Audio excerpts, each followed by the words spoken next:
الا اللہ محمد رسول اللہ صلی اللہ علیہ وسلم۔ اعوذ باللہ من الشیطان الرجیم، بسم اللہ الرحمن الرحیم۔ قال اللہ تبارک و تعالی فی القرآن المجید والفرقان الحمید۔ قرآن مجید فرقان حمید کی صورت ہود کی آیت نمبر 96 ہے، اور ایک ساتھ چند آیات بینات میں اللہ تعالیٰ نے حضرت موسیٰ علیہ السلام کا ذکر خیر فرمایا ہے، اور اس صورت کے اندر جتنے بھی انبیاء علیہ السلام کے واقعات بیان کیے گئے ہیں ان میں سے آخری اور 7واں یہ واقعہ ہے۔ اللہ تعالیٰ ارشاد فرماتا ہے وَلَقَدْ أَرْسَلْنَا مُوسَىٰ، اور بے شک ہم نے بھیجا حضرت سیدنا موسیٰ علیہ السلام کو بِآیاتنا، اپنی آیتیں دے کر، یعنی اپنی نشانیاں دے کر۔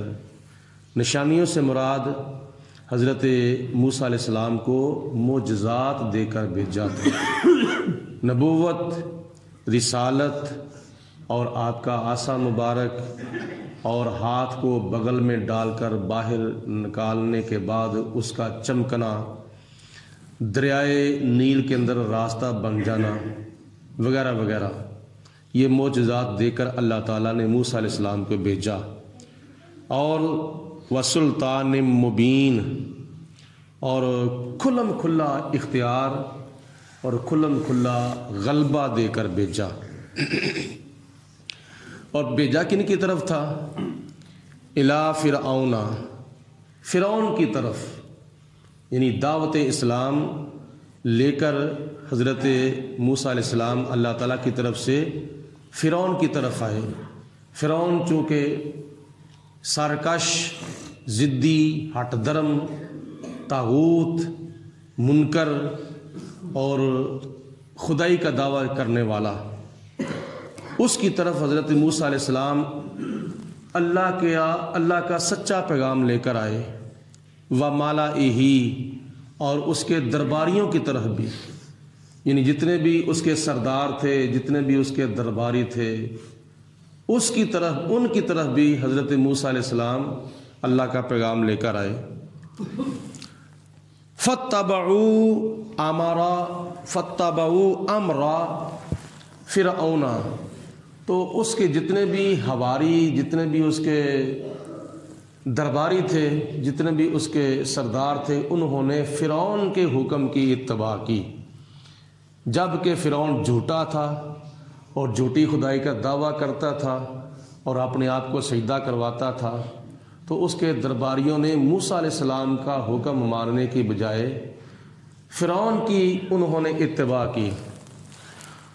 وَمَا أَمْرُ فِرْعَوْنَ بِرَشِيدٍ، جب کہ فرعون کے پاس کوئی بھی کام اچھا نہیں تھا، وہ جھوٹا بھی تھا اور بے ادب بھی تھا، گستاخ بھی تھا، موسیٰ علیہ السلام کا مخالف بھی تھا، اس کے پاس کوئی بھی اچھا کام نہیں تھا۔ اس کے باوجود اس کے حواری اور اس کے پجاری اور اس کو سجدہ کرنے والے اس کے حکم کی اتباع کرتے تھے۔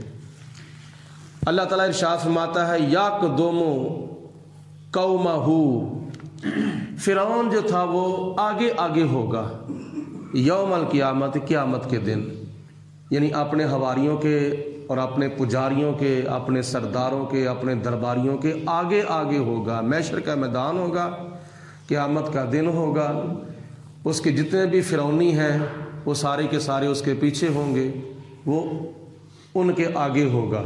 جیسے دنیا کے اندر آگے آگے تھا اور اس کے درباری اس کے پیچھے تھے، اس کی اتباع کرنے والے تھے، اسی طرح قیامت کے دن بھی آگے آگے ہوگا۔ تو چلتا چلتا پھر کہاں جائے گا؟ فَأَوْرَدَهُمُ النَّارَ، چلتا چلتا وہ جہنم کے اندر چلا جائے گا، جہنم کی آگ میں، دوزخ کی آگ میں چلا جائے گا۔ جیسے وہ دنیا کے اندر موسیٰ علیہ السلام نے تو دریائے نیل پار کیا، اللہ پاک نے ان کو راستہ عطا فرما دیا، بنی اسرائیلیوں نے دریائے نیل پار کیا، ان کو اللہ تعالیٰ نے راستہ عطا فرما دیا۔ لیکن فرعون بھی پیچھے پیچھے چل پڑا تو وہ غرق ہو گیا، تباہ ہو گیا، برباد ہو گیا، ڈوب گیا۔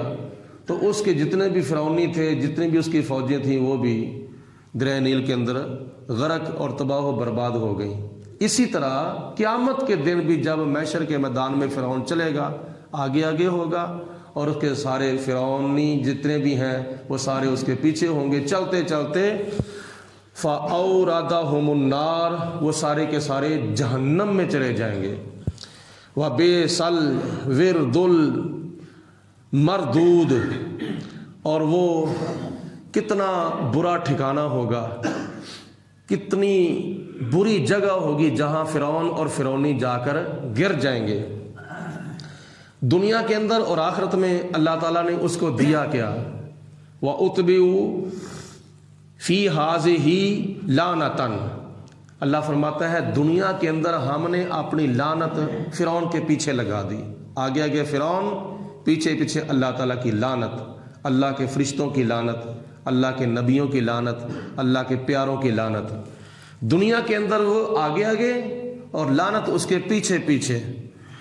وَيَوْمَ الْقِيَامَةِ، اور قیامت کے دن بھی ایسا ہی ہوگا، آگے آگے فرعون ہوگا، اس کے پیچھے پیچھے اللہ تعالیٰ کی لعنتیں ہوں گی۔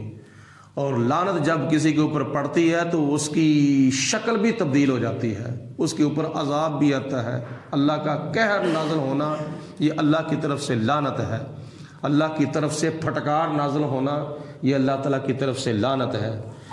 بئس الرفد المرفود، اور یہ کیسا اس کا برا انعام تھا دنیا میں بھی اور آخرت میں بھی۔ دنیا سے گیا تو لعنتیں کھٹ کے گیا، اور آخرت میں بھی اس کے پیچھے لعنت ہی لگی رہے گی۔ اللہ فرماتا ہے یہ کتنا برا انعام ہے، اور انعام بھی ہو اور برا ہو ایسے ہی سمجھ لو کہ جیسے اللہ تعالیٰ فرماتا ہے فَبَشِّرْهُم بِعَذَابٍ عَلِيمٍ، یعنی ان کے لیے بڑے دردناک عذاب کی خوشخبری ہے۔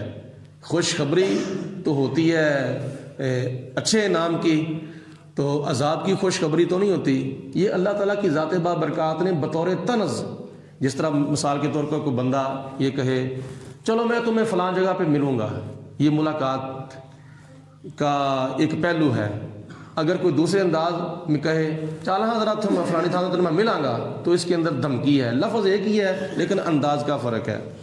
تو اللہ فرماتا ہے کہ ذالک من انباء القری، یہ بستیاں ہیں جن کی کچھ خبریں ہیں، یہ وہ بستیاں نقص علیک، اے میرے پیارے حبیب علیہ الصلوۃ والسلام، ہم آپ کے سامنے وہ بستیوں کے حالات بیان کرتے ہیں۔ قوم عاد کی بستی، قوم سمود کی بستی، قوم نوح کی بستی، قوم لوط کی بستی، ان بستیوں کے حالات ہم آپ کے اوپر بیان کرتے ہیں، آپ کے سامنے سناتے ہیں کہ ان کا کیا حال ہوا تھا۔ ذالک من انباء القری، یہ وہ بستیاں ہیں جن کی کچھ خبریں ہم حضرت جبریل علیہ الصلوۃ والسلام کے ہاتھ آپ کے پاس ہم بھیجتے ہیں بطور وحی۔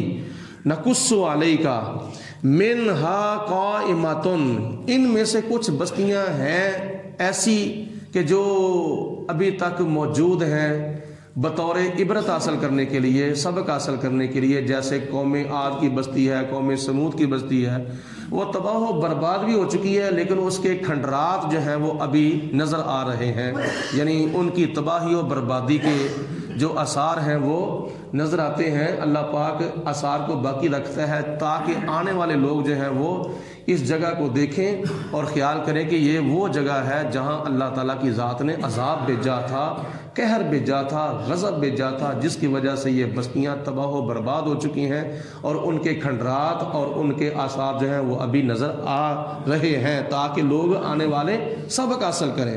وحسید، اور کچھ بستیاں ایسی ہیں کہ جو بالکل ملیا میٹ ہو چکی ہیں، تباہ و برباد ہو چکی ہیں، ان کا نام ہی صفحہ ہستی سے مٹ چکا ہے، جیسے حضرت نوح علیہ الصلوۃ والسلام کی بستی تھی۔ وہ جب عذاب آیا، طوفان نوح آیا، کہ سارے کا سارا وہ طوفان جو تھا وہ بہا کر لے گیا سوائے نوح علیہ الصلوۃ والسلام کی کشتی کے۔ وما ظلمناہم، اللہ فرماتا ہے ہم نے تو ان کے اوپر کوئی ظلم نہیں کیا تھا، اور نہ ہی اللہ تعالیٰ کسی کے اوپر ظلم کرتا ہے۔ اللہ تعالیٰ تو عدل کرتا ہے، یا خدا فضل کرتا ہے یا خدا عدل کرتا ہے۔ اگر خدا کی ذات بابرکات انصاف کرے، عدل کرے، تو یہ بھی قرآن پاک میں موجود ہے۔ اگر خدا تعالیٰ فضل کرے تو یہ اللہ تعالیٰ کی بڑی مہربانی ہے۔ ہم نے قیامت کے دن کیا اللہ تعالیٰ کے عدل کے مطابق بخشے جانا ہے یا اپنے عمل کے مطابق بخشے جانا ہے، یہ گمان بھی نہ کرنا۔ ہم اس قابل نہیں ہیں کہ اللہ تعالیٰ عدل کرے اور ہم بخشے جائیں۔ ہاں، نہ ہم نے اپنے عملوں سے بخشے جانا ہے، نہ ہی خدا کے عدلوں سے بخشے جانا ہے۔ ہم نے اگر بخشے جانا ہے تو خدا کے فضلوں سے بخشے جانا ہے۔ اللہ کا فضل ہوگا نبی کریم علیہ الصلوۃ والسلام کے وسیلہ جلیلہ سے، تو ممکن ہے کہ ہمارا بیڑا پار ہو جائے قبر کے اندر بھی اور حشر کے اندر بھی، ورنہ اپنے عملوں پر مان نہیں کرنا چاہیے۔ اللہ تعالیٰ کی ذات بابرکات معاف فرمائے، اپنے عملوں پر، اپنی نمازوں پر، اپنے روزوں پر، اپنے حجوں پر، اپنی زکاتوں خیراتوں پر، اپنی باتوں پر مان نہیں کرنا چاہیے۔ تو شکر کر اللہ تعالیٰ کی ذات بابرکات کا، تجھے خدا تعالیٰ نے اپنے گھر میں آنے کی توفیق دی ہے۔ تو کسی کے گھر میں جاتا بھی ہو یا جس کی صلح ہوتی ہے گھر والے کے ساتھ، گھر کے اندر اگر کوئی کسی کے گھر میں جاتا ہے تو اس گھر والے کے ساتھ کسی کی صلح ہوتی ہے تو تبھی جاتا ہے نا۔ تو جس کی لڑائی ہوئی ہو، جس کی ناراضگی ہو، وہ کہتا ہے بھائی میں نے فلاں گھر نہیں جانا۔ کیوں نہیں جانا؟ میری اس کے ساتھ ناراضگی ہے۔ تو یہ ہمارے مسلمان بھائی جو مسجد میں آتے ہیں، یہ اللہ کا شکر ادا کریں۔ اللہ کی ذات نے تمہیں توفیق دی ہے اور خدا تعالیٰ تمہارے اوپر راضی ہے، تو تبھی خدا تمہیں اپنے گھر میں آنے کی توفیق دیتا ہے۔ تو اس لیے دعا کرو اللہ تعالیٰ دوسرے مسلمان بھائیوں کو بھی توفیق عطا فرمائے، وہ بھی مسجد میں آئیں، اللہ تعالیٰ کے ساتھ آ کے صلح کریں، اللہ تعالیٰ کے ساتھ آ کے راضی ہوں۔ جب وہ خدا کے اوپر راضی ہوں گے، اللہ تعالیٰ ان کے اوپر راضی ہوگا۔ اللہ فرماتا ہے میں کسی کے اوپر ظلم نہیں کرتا۔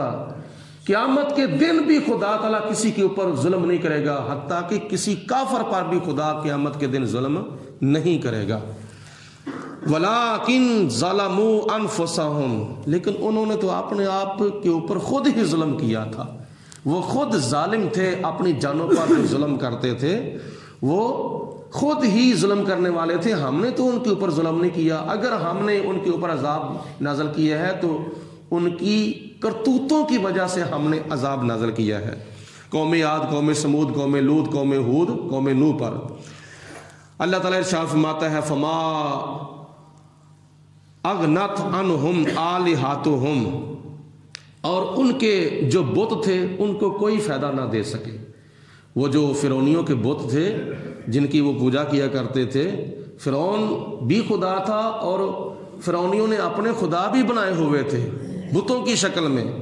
تو جب کیا نام ہے ان کے اوپر عذاب آنے کا وقت آیا تو ان کے جو بت تھے وہ ان کو کسی قسم کا کوئی نفع نہ دے سکے، کسی قسم کا کوئی فائدہ نہ دے سکے۔